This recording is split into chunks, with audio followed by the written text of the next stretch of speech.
जय हिंद, वंदे मातरम साथियों। एक्सरसाइज 7.3 ये आज हम शुरुआत करेंगे और उससे पहले जिस कॉन्सेप्ट पर ये एक्सरसाइज बेस है हम आज उसकी चर्चा करेंगे। तो किस मुद्दे को एक्सरसाइज ने पॉइंट आउट किया हुआ है? Area of triangle. आज का हमारा जो टॉपिक होने वाला है वो एरिया ऑफ ट्राइंगल होने वाला है। ट्राइंगल का एरिया निकालने के हमने बहुत सारे तरीके पहले भी सीख रखे हैं और आगे भी अगर मैथ से हम अपनी जर्नी को कंटिन्यू करेंगे तो बहुत सारे तरीके हम सीखते रहेंगे। यहाँ पर किस कॉन्सेप्ट की या कैसे करके एरिया निकालने की बात करी गई है, ध्यान से देखो। अगर हमारे पास कोई एक ट्राइंगल है ए बी सी और जो पॉइंट हैं ट्राइंगल के जिनको हम बोलते हैं वर्टिसेस, यानी कि ट्राइंगल के जो शीर्ष हैं उन शीर्षों के निर्देशांक दिए हुए हैं। तो अगर किसी ट्राइंगल के 3 वर्टिसेस दिए हुए हैं और उनके क्या दिए हैं, कोऑर्डिनेट दिए हुए हैं, तो इस कंडीशन में ट्राइंगल का एरिया कैसे निकालेंगे? पहला तरीका तो एक तो हीरोन फॉर्मूला हम पहले से पढ़ते हुए आ रहे हैं। इसकी डिस्टेंस निकाल लो, इसकी डिस्टेंस निकाल लो, इसकी डिस्टेंस निकाल लो, तीनों की डिस्टेंस निकल जाएगी। सेमी पेरीमीटर लगाओ और हीरोन फॉर्मूला क्या होता था? अंडर रूट में s into S minus A S minus B S minus C, यही तो होता था। और s क्या होता था? Semi perimeter a plus B plus C upon 2। दूसरा तरीका बेस इंटू हाइट और 1/2 की मल्टीप्लाई कर दो। ये बहुत सारे तरीके हमने सीखे, लेकिन आज हम इससे सीखने वाले हैं। अब देखो, जब हम इस कॉन्सेप्ट के ऊपर बात कर रहे होंगे तो हमारे लिए एक चीज़ की पड़ेगी ज़रूरत, और वो किसकी ज़रूरत पड़ती है? ट्रेपेजियम की। ध्यान से समझना, ट्रेपेजियम के बारे में अगर हमें थोड़ा बहुत पता है तो हम इस बात को बहुत आसानी से समझ लेंगे। ट्रेपेजियम का मतलब होता है समलंब, हिंदी में इसको बोलते हैं समलंब चतुर्भुज। क्या बोलते हैं भाई? देखो क्या होता है, ध्यान से सुनना। ट्रेपेजियम इस तरह से कोई एक क्वाड्रिलेटरल होता है। कैसा? कि ऐसा क्वाड्रिलेटरल जिसकी 2 साइड आमने सामने की साइड कैसी होती हैं? पैरेलल। तो उसको, और 2 साइड पैरेलल नहीं होती हैं। इस प्रकार का जो हमारे पास में क्वाड्रिलेटरल होता है, इसका नाम होता है ट्रेपेजियम। फिर मैं कह रहा हूँ, सुनो ध्यान से। कोई ऐसा चतुर्भुज जिसकी आमने सामने की 2 भुजाएं आपस में तो बराबर, लेकिन बाकी की 2 भुजाएं आपस में बराबर नहीं होंगी, इसको हम बोलेंगे ट्रेपेजियम। अब जो ट्रेपेजियम है इसका एरिया कैसे निकालते हैं, इसकी ज़रूरत पड़ेगी। ट्रेपेजियम का एरिया का फॉर्मूला होता है 1/2 समांतर भुजाओं का योग, सम ऑफ पैरेलल साइड। तो कौन कौन सी साइड इसकी पैरेलल है? ए बी और सी डी, यही तो पैरेलल साइड है। 1/2 समांतर भुजाओं का योग गुणा ऊंचाई। ऊंचाई का मतलब क्या है? यहाँ से यहीं तक तो इसकी हाइट होने वाली है। इसको अगर मैं P कह दूँ और 90 डिग्री अगर ये लाइन यहाँ पर बनाए, A और P ये क्या होने वाला है? इसकी हाइट होने वाली है, यानी कि ऊंचाई होने वाली है। बात क्लियर हो गई? तो समलंब चतुर्भुज का क्षेत्रफल होता है 1/2 sum of parallel side multiplied by height, यानी 1/2 समांतर भुजाओं का योग गुणा ऊंचाई। बात क्लियर हो गई? इतनी बात अगर हमें पता है तो अब हम ये काम अपना आसानी से कर सकते हैं। अब ध्यान से देखो, ये मैंने क्या किया है, ये डायग्राम किस बात का है इसे समझ लो। ABC एक ट्राइंगल है, इसके कोऑर्डिनेट x1/1, B के x2/2 और C के कोऑर्डिनेट x3/3। अगर यहाँ से इसके कोऑर्डिनेट A के x और y हैं तो ध्यान से समझना, यहाँ से यहाँ तक की हाइट कितनी होने वाली? y1, क्योंकि y कोऑर्डिनेट पर ही तो कट कर रहा है। नहीं समझ पा रहे हो? देखो ऐसे इस तरीके से बात होती है कि अगर कोई पॉइंट ये है और इस पॉइंट के कोऑर्डिनेट हैं 4,3, तो जब इसको ऐसे करके मिलाओगे ना ये, तो यहाँ से यहीं तक तो x चले हो इसके लिए, तो x कितना हो जाएगा? 4। और यहाँ से यहीं तक तो y चल रहे हो इसके लिए, तो y कितना होने वाला है? 3। तो इस पॉइंट के कोऑर्डिनेट देखो, 4x इधर चला गया, 3y यहाँ चला गया, और दोनों आपस जहाँ पे कट कर गए वहीं पर पॉइंट का कोऑर्डिनेट मिल गया 4,3।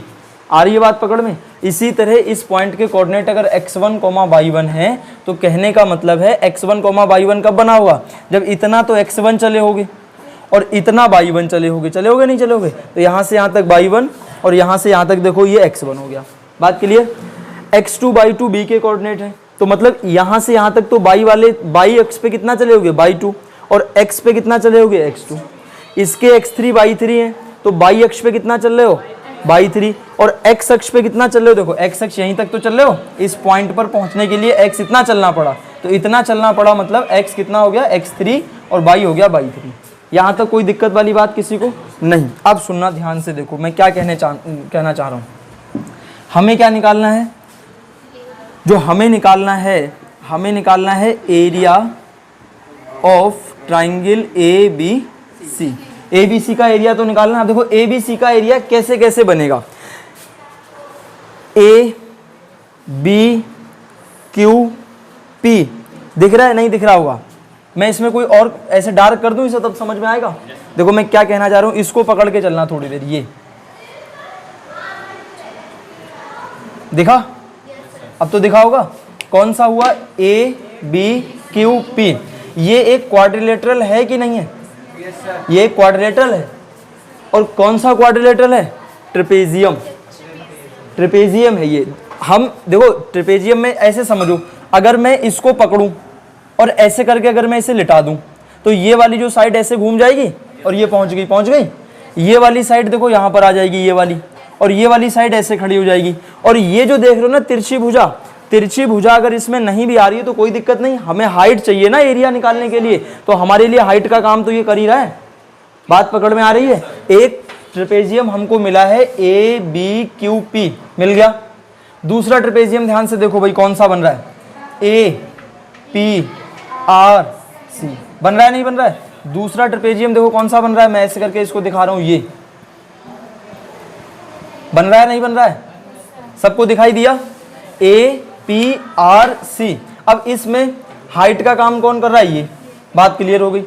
एक ट्रेपेजियम और बन रहा है, कौन सा, ध्यान से देखो, बी क्यू आर सी, देखा, बी क्यू आर सी। इतना ऊपर वाला छोड़ दो भी और ये वाली लाइन थोड़ी देर के लिए हटा दो तो ये पूरा दिख रहा है नहीं दिख रहा, देखो ये ऐसी वाली तिरछी भुजाएं हो गई और ये पैरेलल साइड हो गई, बन गया। 3 ट्रेपेजियम यहां बन रहे हैं। अब अगर मुझे निकालना है एरिया एबीसी का, तो एबीसी का एरिया निकालने के लिए देखो क्या क्या करना पड़ेगा, सुनना ध्यान से। एबीसी का एरिया निकालने के लिए मुझे एक तो जो ब्लू कलर का ट्रेपेजियम है इसका एरिया निकाल लूं, जो रेड कलर का ट्रेपेजियम है इसका एरिया निकाल लूं, और इसका दोनों का एरिया ऐड कर दूं, और जो नीचे ट्रेपेजियम बन रहा था इस लाइन से नीचे, इसको मैं घटा दूं। फिर सुनो मैंने क्या कहा, मैंने कहा मैंने ब्लू वाले ट्रेपेजियम का एरिया निकाला और रेड का निकाला, दोनों को जोड़ दिया, तो जितना फिगर बन रहा है पूरे फिगर का एरिया मिल जाएगा। और मुझे चाहिए सिर्फ ट्राइंगल का एरिया, तो जो ट्राइंगल को छोड़ करके नीचे भी तो एक ट्रेपेजियम बन रहा है ये वाला, और ये वाला मैं हटा दूं इसमें से, तो सिर्फ इतना ही तो बचेगा। आ रही है बात, पकड़ में नहीं आ रही है, पकड़ में आ गई। तो देखो मैं क्या कहना चाह रहा हूं कि जो ट्राइंगल का एरिया है वो कैसे कैसे बन रहा होगा, area of quadrilateral A B Q P, इसका area A B Q P plus मुझे किसका एरिया करना पड़ेगा, ए पी आर सी। कौन से क्वाड्रिलेटरल का, ए पी आर सी, और इसमें से माइनस करना पड़ेगा किसका area, P Q R C. कौन सा, बी क्यू आर सी। तो ऐसा करने पर ये जो चीजें जुड़कर और घटकर मुझे क्या देने वाली हैं, ट्राइंगल का ही तो एरिया देने वाली हैं। अब इन हर एक क्वाड्रिलेटरल जो बन रहा है, हर एक बनने वाला चतुर्भुज कौन सा चतुर्भुज है, समलंब चतुर्भुज। तो समलंब चतुर्भुज का एरिया मैंने पहले ही बताया हुआ है, क्या होता है, 1/2 समांतर भुजाओं का योग गुणा ऊंचाई, 1/2 sum of parallel side multiplied by height, यही तो होता है। तो अब मुझे इस वाले ट्रेपेजियम का एरिया निकालना है, ध्यान से सुनना। हो सकता है बात थोड़े लेवल की ज़्यादा हो और हो सकता है 2-1 बालक को समझ में नहीं भी आ रही हो, कतई घबराने की जरूरत नहीं है। नहीं आ रहा है, सिर्फ इधर देखते रहो, सुन तो सकते हो, आराम से बैठ के देखो। मुझे किसका एरिया निकालना है, ध्यान से देखना। मुझे फाइनली तो एबीसी का एरिया चाहिए ना, ठीक है। अब मुझे पहले इसका एरिया निकालना पड़ेगा, भाई इसको ही तो सॉल्व कर दूं। फिर सुनो मेरी बात, ये जो मैंने लिखा है राइट हैंड साइड में, इसको सॉल्व कर दूं तो एबीसी का एरिया मिलने वाला है। तो मैं अब इसको सॉल्व कर रहा हूं, ए बी क्यू पी, पकड़ो भाई, A B Q P trapezium है, और ट्रेपेजियम का एरिया कितना होता है, 1/2 सम ऑफ पैरेलल साइड, समांतर भुजाओं का योग। तो कौन सी भुजा समांतर है, बी क्यू, एक तो बी क्यू समांतर है, और कौन सी भुजा है, ए पी। बात क्लियर है। और गुणा हाइट, तो इसके लिए हाइट का काम कौन कर रहा है, क्यू पी। पहली बात पकड़ में आई।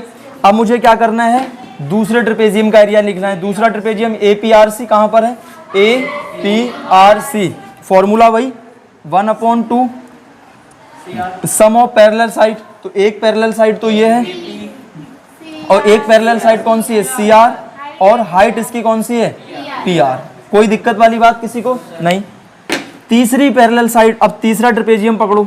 तीसरा ट्रेपेजियम जब हम पकड़ेंगे तो कौन सा आने वाला है, देखो BQRC, तो फॉर्मूला 1/2 समांतर भुजाओं का योग, BQRC। समांतर भुजा कौन सी है, BQ और CR, और हाइट इसका कौन है, QR, इसकी हो जाएगी हाइट। यहां तक कोई दिक्कत किसी को नहीं। अब हमें इसकी उठा करके वैल्यू रख देनी है, ठीक है। जब हम इसकी वैल्यू उठा करके रखेंगे तो देखो क्या होने वाला है, ध्यान से देखना भाई। 1/2 BQ की वैल्यू देखो, मैंने पहले ही सारी वैल्यू लिख रखी है। BQ की वैल्यू कितनी है, 2। फिर क्या है, AP की वैल्यू कितनी है, 1। कोई दिक्कत वाली बात नहीं। फिर क्या है, QP कहां पर है, यही तो है, और QP की वैल्यू x1 माइनस x2। कोई दिक्कत किसी को, प्लस 1/2। अब मुझे किसकी वैल्यू लिखनी है, AP ढूंढ के लाओ, y1। CR की वैल्यू हो जाएगी y3, और PR की वैल्यू कितनी है, PR की वैल्यू कहां पर है, PR की वैल्यू है हमारे पास x3 माइनस x1। कोई दिक्कत नहीं, माइनस लगाओ 1/2। अब मुझे किसकी वैल्यू लिखनी है, BQ कहां पर है, BQ y2। फिर मुझे किसकी वैल्यू लिखनी है, CR y3, और फिर मुझे किसकी वैल्यू लिखनी है, QR कहां पर है, QR और QR की वैल्यू हमारे पास कितनी है, x3 माइनस x2। उम्मीद करता हूं ये बात समझ में आई होगी। आई बात समझ में, बस इतना ही खेल था। अब उसके बाद में बहुत आसानी से क्वेश्चन होने वाला है। कैसे, देखो ये रहा 1/2, इनकी आपस में मल्टीप्लाई करा लो। कैसे, देखो x1 y2 के साथ मल्टीप्लाई करेगा तो x1, देखो पहली बात तो ये समझो, 1/2 हर जगह से कॉमन बाहर लिख दो, अंदर जो बच रहा है उसको लिख लो एक बार। कैसे लिखेंगे, देखो ये और ये जब मल्टीप्लाई करेंगे तो x1 y2 आ जाएगा, प्लस माइनस आएगा, सॉरी प्लस ही आएगा। फिर x1 y1 के साथ मल्टीप्लाई करेगा तो x1 y1 आएगा, फिर x2 इसके साथ आएगा। दोनों ही तो मल्टीप्लाई दोनों के साथ करेंगे, तो पहले मैंने x1 की दोनों के साथ करा ली, अब मैं x2 की दोनों के साथ करा लूंगा। यही तो मतलब हुआ इसका। तो अब जब x2 y2 के साथ मल्टीप्लाई करेगा तो माइनस का x2 y2, x2 y1 के साथ मल्टीप्लाई करेगा माइनस का x2 y1।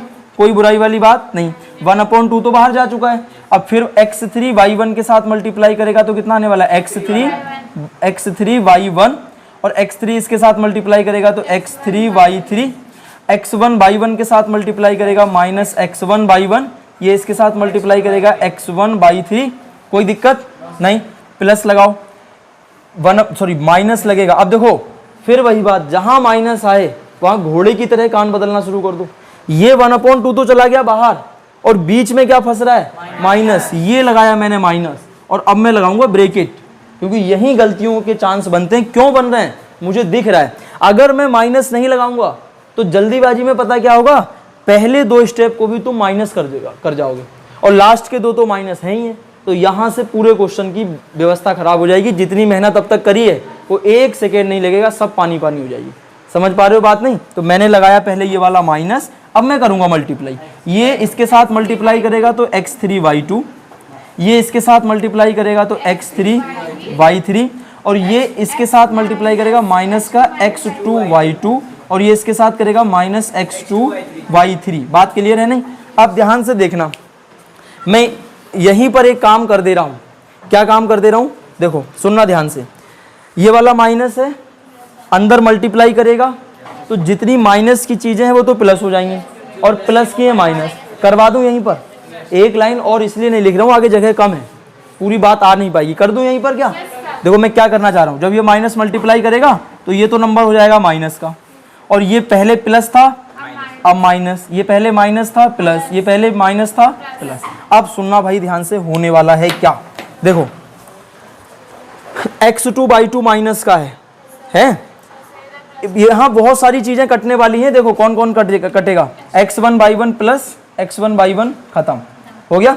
और देखो क्या कटने वाला है, और क्या कटने वाला है, x2 by2 यहाँ माइनस का है, कहीं प्लस का भी x2 by2 है, x2 by2 ये खत्म। x3 y3, अब इसी हिसाब से x3 y3 कट रहा होगा। ये रहा x3 y3 और ये रहा खत्म, अब नहीं घटेगा कोई। अब देखो होने क्या वाला है, 1/2 तो लिखो यहाँ, लिख लिया।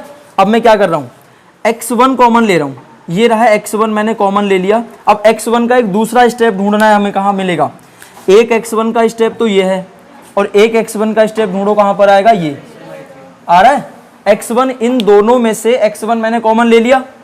यहाँ कितना बचा है y2, और यहाँ कितना बचेगा y3। काम खत्म हो गया, काम खत्म हुआ नहीं हुआ, प्लस लगाओ। अब x2 कॉमन मिलेगा कहीं से, देखो x2 का एक स्टेप तो है ये, और एक स्टेप है x2 का कहाँ पर, सेकेंड लाइन में, यहाँ पर। हाँ देखो एक स्टेप हमें ये मिल रहा है, तो हमने इन दोनों जगह से क्या कॉमन लेना है, x2 कॉमन ले लेंगे तो क्या बचेगा, बाई 1 पहले लिख लोगे तो ये माइनस का नहीं आ जाएगा, पहले बाई 3 लिखो, पहले प्लस की क्वांटिटी लिखी जाती है। तो यहां से x2 कॉमन आ गया, बाई 3 बच गया, यहां से x2 कॉमन आ गया, माइनस का बाई 1 बच गया। बात पकड़ में आ गई, प्लस लगाओ। अब इसी तरह x3 के स्टेप मिलने वाले, x3 वाले स्टेप ढूंढो तो जरा, एक तो यही मिल गया और एक ये मिल गया, x3 यहां से कॉमन आ जाएगा तो कितना बचने वाला है, देखो यहां से x3 निकल जाएगा तो y1 प्लस वाला पहले बचेगा, यहां से x3 निकल जाएगा, माइनस का y2 बचेगा, बचेगा नहीं बचेगा। और ये हमारे पास भाई साहब क्या है, एरिया ऑफ ट्राइंगल ABC, और यही हमारा काम का रिजल्ट निकल करके आया है। अब पहली बात सुनो, एरिया है तो डायरेक्ट लिखोगे क्या, अगर आंसर किसी का आया 15 तो 15 लिख के छोड़ दोगे, नहीं, क्या लिखना पड़ेगा, यूनिट स्क्वायर। सिर्फ लेंथ निकल रही थी तो यूनिट था, और एरिया कभी भी सिंगल डिजिट में नहीं चलता है, वो डबल होता है, 2 डायमेंशनल क्वांटिटी होती है एरिया। तो एरिया के लिए क्या लिखना पड़ेगा, यूनिट स्क्वायर। और जिसने भी अगर टेस्ट में यूनिट स्क्वायर नहीं लिखा, पूरा क्वेश्चन काट दूंगा, चाहे सब कुछ सही है और ये नहीं लिखा तो मैं सब खत्म कर दूंगा, 1 नंबर आधा नंबर भी नहीं मिलेगा। समझ पा रहे हो बात को। तो मैं क्या कहना चाह रहा हूं, ये किसी भी ट्राइंगल का एरिया निकल करके आता है। अब फिर सुन लो, 2 मिनट में पूरी बात समझाता हूं। ये समझ में आया, बहुत अच्छी बात है, बहुत कुछ सीखने को मिला होगा कि कैसे कैसे डिस्टेंस लेते हैं, किस तरीके से डिस्टेंस घट रही है, जुड़ रही है, माइनस हो रहा है, प्लस हो रहा है। नहीं समझ आया, कोई दिक्कत वाली बात नहीं, कम से कम एक तो ये फॉर्मूला याद कर लेना। 1 नंबर में बोर्ड एग्जाम यहीं से क्वेश्चन उठा करके रख देगा। कैसे कहेगा, अगर किसी सिलेबस में नहीं है और ना ही तुम्हें पढ़ाया गया, लेकिन 1 नंबर में सवाल कहीं से भी पूछ लेगा। जैसे हमारे टाइम में पूछ लेता, घन का विकर्ण 6√3 है, आयतन बताओ, कहीं नहीं था, लेकिन 1 नंबर के सवालों की तैयारी ऐसे ही होती है। बड़ा क्वेश्चन करते हो ना, उसमें छोटी छोटी बातें निकल के आती हैं, वही 1 नंबर में पूछी जाती हैं। सीधे पूछ लेगा कि अगर किसी समलंब चतुर्भुज की जो समांतर भुजाएं हैं, एक 5 है, एक 8 है, और इसकी ऊंचाई 15 है, तो बताओ समलंब चतुर्भुज का क्षेत्रफल कितना होगा। सब कुछ पता है, यहाँ 5 रखो, यहाँ 8 रखो, यहाँ 15 रखो, और लगा दो फॉर्मूला, कटपिट के आंसर आएगा। लेकिन मेरे भाई ये लगा तो तभी पाओगे जब तुम्हें ये पता होगा। फॉर्मूला ही नहीं पता होगा तुम्हारे लिए 8, 15, 12 का क्या मतलब है, कोई मतलब नहीं, सब खत्म है, चाहे वो कुछ भी दे या ना दे। तो सबसे पहली बात तो फॉर्मूला याद रखना, बाकी मैंने समझाने की करिए कोशिश। अब सुनो, देखो जो काम की बात है, जो आना ही चाहिए, ट्राइंगल है ABC, और इसका एरिया कैसे लिखते हैं, तरीका बता दे रहा हूं, ट्रिक कभी नहीं भूलोगे, जीवन में कभी नहीं भूलोगे। अगर ये नहीं समझ में आया कोई दिक्कत नहीं, देखो मैं याद करने का तरीका बता रहा हूं कैसे लिखना है।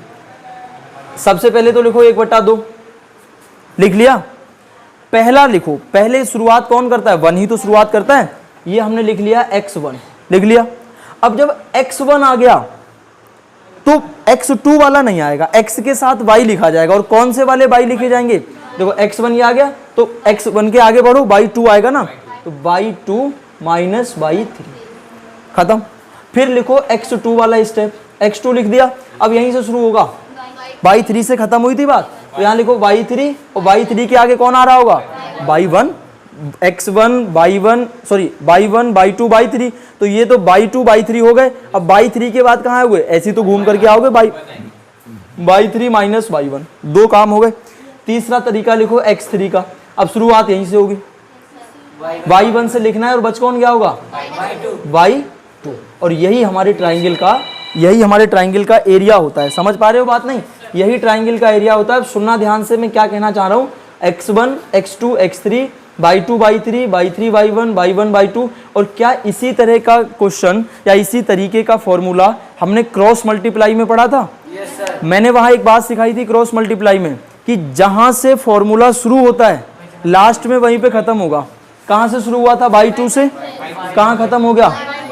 समझ में बात आई? इसी तरह क्रॉस मल्टीप्लाई का फॉर्मूला कहां से शुरू होता है? x बाई 1 ऐसे करके होता है। x के बट्टे में क्या आता था? b1 c2 minus b1 c2 minus b2 c1, फिर c1 a2 minus c2 a1, फिर a1 b2 minus a2 b1। तो b1 से शुरू और b1 पे खत्म। पकड़ में बात आई? तो ये रहा तुम्हारे पास ट्रिक, कैसे याद कर सकते हो वो भी बता दिया, कहां से ये फॉर्मूला आया वो भी बता दिया। 99% लोग इस बात को नहीं बताते हैं कहां से आया, क्यों आया, कैसे आया। सीधे कहेंगे भाई ये ट्राइंगल का फॉर्मूला होता है, x1 बाई 1 की वैल्यू रखो आ जाएगा। और अगर ये तुम्हें समझ आ गया तो एक्सरसाइज के क्वेश्चन कुछ नहीं, सब खुद से कर लोगे। ठीक है, इसे लिख लो, जहां भी कोई बात समझ नहीं आ रही है तो पूछ सकते हो, शांति से लिख लो फटाफट।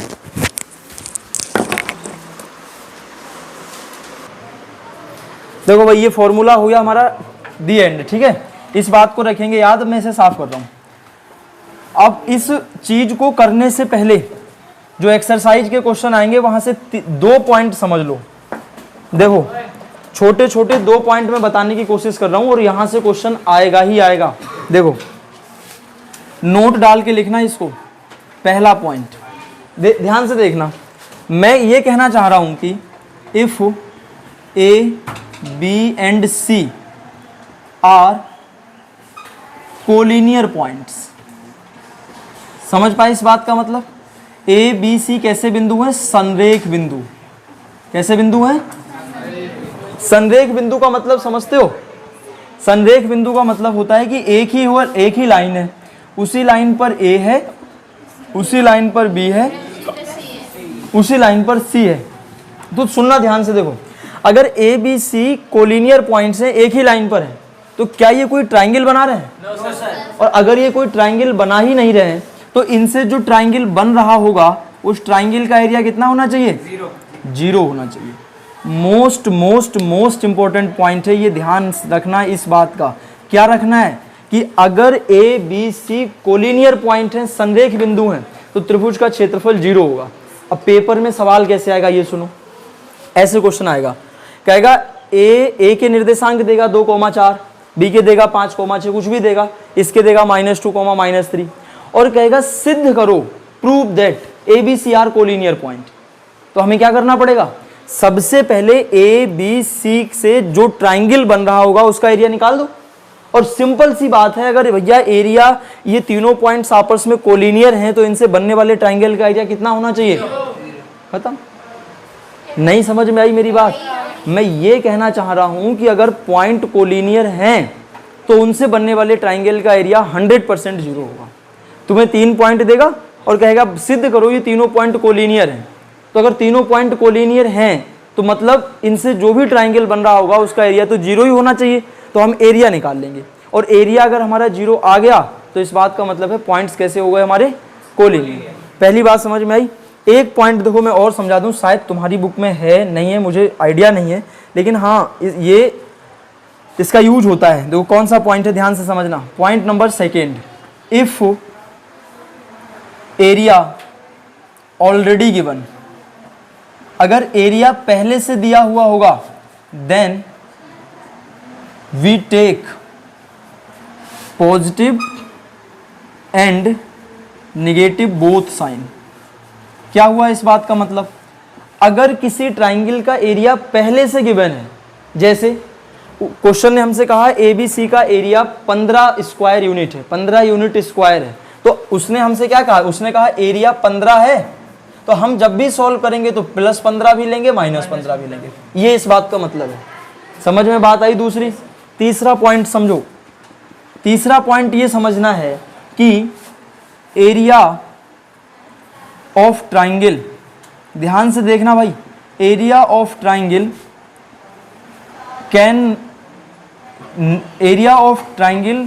Never can be 0, can be negative.